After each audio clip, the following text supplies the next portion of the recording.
बढ़ते आगे अगली खबर का रुख करते हैं। जयपुर कत्ल मामले में 12 लोगों को हिरासत में लिया गया है। सरकार ने मुआवजे का ऐलान भी किया है, जिसमें 50 लाख रुपए मुआवजे का ऐलान दिया जाएगा। और यहां आपको बता दें कि यहां पीट का इकबाल का कत्ल किया गया था। उस मामले में अब 12 लोगों को हिरासत में लिया गया है। सरकार की तरफ से मरहूम के अहले खाना के जख्मों पर मरहम लगाने के लिए मुआवजे का ऐलान भी किया गया। 50 लाख रुपए इकबाल के घर वालों को मुआवजा दिया जाएगा। वाज़ेह रहे कि यहाँ इकबाल का कत्ल किया गया था, पीट कर उसे मौत के घाट उतार दिया गया था। और अब इसमें अब तक जो पुलिस से कार्रवाई हुई है उसके मुताबिक जयपुर कत्ल मामले में 12 लोगों को हिरासत में लिया गया है। साथ ही साथ सरकार ने यहाँ अशोक गहलोत सरकार के जरिए मुआवजे का ऐलान कर दिया गया है। 50 लाख रुपए मुआवजा दिया जाएगा। ये तस्वीर उस वक्त की हम दिखा रहे हैं जिस जगह पर इकबाल का कत्ल किया गया था। जयपुर कत्ल मामले में 12 लोगों को अब तक हिरासत में लिया गया है। परिवार वालों को, इकबाल के परिवार वालों को 50 लाख का मुआवजा सरकार देगी। तस्वीरें आप देखिए, सीसीटीवी फुटेज में जो एक मार्क करके तस्वीर आपको नजर आ रही है उसमें आप देखेंगे कि सीसीटीवी फुटेज है किस तरीके से इकबाल को पीटा जा रहा है। और यहाँ इकबाल जमीन पर है, लगातार उसे लात घूंसों से पीटा जा रहा है। पीट का इकबाल का जयपुर में कत्ल कर दिया गया। पिंक सिटी की ये तस्वीरें, जयपुर की ये तस्वीरें, सीसीटीवी फुटेज ये हकीकत बयां करती हुई नजर आ रही हैं। इतना पीटा गया इकबाल को, इतना पीटा गया कि उसका दम निकल गया, उसकी मौत हो गई।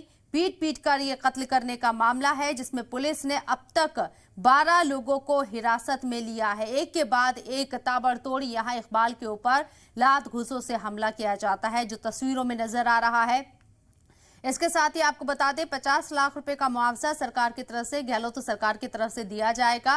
लेकिन फिलहाल 12 लोगों को हिरासत में लिया गया है। इकबाल को क्यों पीटा गया, किस वजह से पीटा गया, ये तमाम चीजें हैं, जांच होगी। लेकिन ये तस्वीरें रोंगटे खड़ी कर देने वाली तस्वीरें हैं। सरेराह सरेआम किस तरीके से ऑन रोड यहाँ इकबाल को बुरी तरह से बेरहमी से पीटा जा रहा है। इतना पीटा गया कि इकबाल ने दम तोड़ दिया। गाड़ियां पास से गुजर रही हैं लेकिन किसी ने हिम्मत नहीं करी इकबाल को बचाने की। और इस पूरे मामले पर पुलिस का क्या कुछ कहना है, आइए आपको सुनवाते हैं। देखिए, सारा जॉब का डिप्लॉयड है, हम वार्तालाप कर रहे हैं, लोगों से समझाइश कर रहे हैं और लोग कुछ लोग हैं जो थोड़ी सी बदमाशी कर रहे हैं, वो कंट्रोल किया। मैडम, इस पे लोगों को अपने डिटेन भी किया जो वारदात हुई? हाँ, हमने अराउंड 12 लोगों को भी राउंड अप किया यहाँ पे की जा रही है। वहीं मैं बताना चाहूँगा जो जौहरी बाजार के जो व्यापारी हैं उन्होंने भी प्रदर्शन किया। उनका ये कहना है कि उनकी दुकानों को जबरन बंद कराया गया, उनकी दुकानों में तोड़फोड़ की गई, जिसके चलते हुए उन्होंने भी जो है जौहरी बाजार में जो है जाम लगा दिया था। लेकिन वहाँ भी पुलिस जो है समझाइश कर रही है। और हमारे साथ यहाँ पे जो additional police commissioner traffic and administration Rahul Prakash ji मौजूद है। सर, क्या अब जाम हट चुका है? सर, किस तरह से समझाइश की गई? क्या समझाइश हुई है? बेसिकली वर्ल्ड सिटी के अंदर पहले से भी पुलिस और नागरिकों का रास्ता बहुत अच्छा रहा है और हमारे बहुत सारे पुलिस मित्र हैं जो कि लगातार हमारे संपर्क में रहते हैं। ज़्यादातर लोग तो बात को समझ रहे थे कि जो भी दुर्भाग्यपूर्ण घटना हुई है उसका समाधान बातचीत के माध्यम से ही होगा और कानून के रास्ते पे ही होगा। कुछ लोग ज़्यादा आक्रोशित थे, कुछ नई उम्र के लड़के या कुछ बच्चे थे जो ज़्यादा आक्रोशित थे, उनको भी समझा बुझा दिया गया है और वो भी पुलिस की बात मानकर यहाँ से जा चुके हैं। कुछ लोगों का अरेस्ट किया गया सर?